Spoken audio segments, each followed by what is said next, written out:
นี่แกงกับวายนี่พี่น้อยเนาะก็ถือว่าสุดยอดเลยเนาะเอาเล็ดเอาโลดพี่น้อย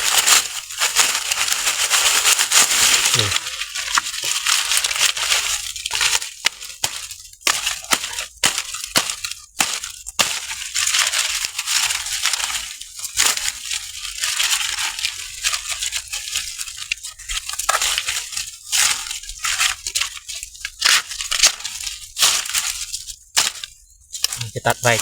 บให้มันลายเนาะใบลายไปจังนี่แหละพี่น้องเนาะกลับบ้านเกิดบ้าอยากกินยังก็ไปหาเอาเองเนาะบริซื้อบริยังดอกเนาะหาเงินพอได้อยู่เรื่องอาหารการกินในบื้อเนาะพี่น้องเนาะสำหรับอยู่บ้านคอยเด้อไปหาเลาะเอาน้ำพูตามภาคอะมีเนาะอยากได้วายได้ยังก็มีลายเนาะแต่วายมันกินเอาอยู่ส่วนเด้อพี่น้องเด้อเนาะนี่คือกันเนาะอยู่ส่วนในวิกนาบาวเนาะ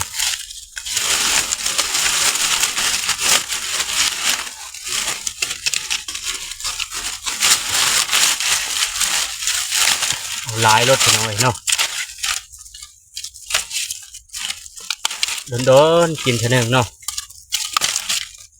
มายามแม่เลยนะเอาแนวกินเนาะ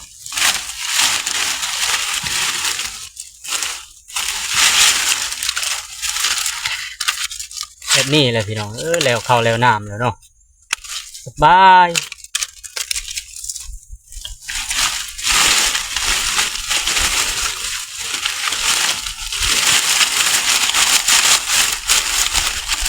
แล้วก็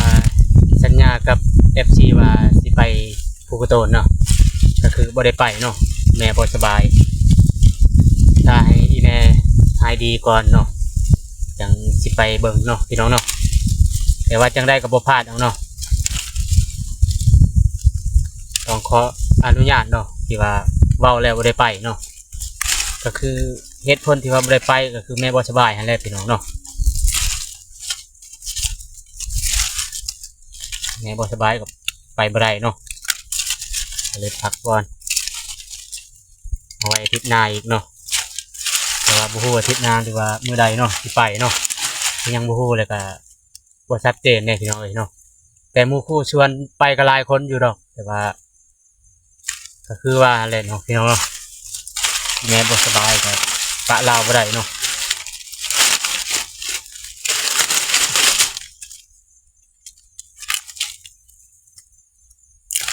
คำว่าได้ไปขึ้นภูกระโตนก็ต้องได้นอนเนาะพี่น้องเนาะเพราะว่าสิไปหากินนำเด้บ่แม่นว่าสิไปแล้วไปเลาะท่องเที่ยวซื้อก็บ่ได้แม่นเนาะไปหากินเลยเนาะหรือว่าได้นกได้หนูก็สิโชว์บรรยากาศให้พี่น้องเบิ่งนำเนาะ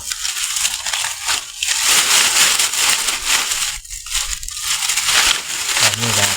เอาไว้ก่อนเอาไว้แกงกับซาวก่อนเนาะ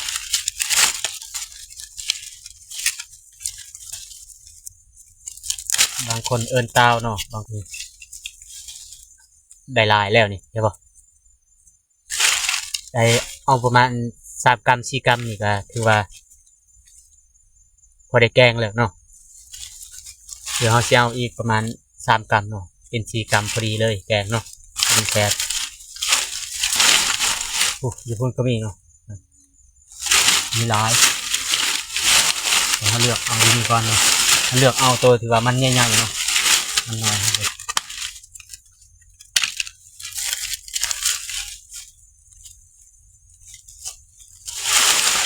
แล้วน้องจบทำนี่เนาะนี่แกงกับวายนี่พี่น้อยเนาะก็ถือว่าสุดยอดเลยเนาะเอาจบคลิปเพียงเท่านี้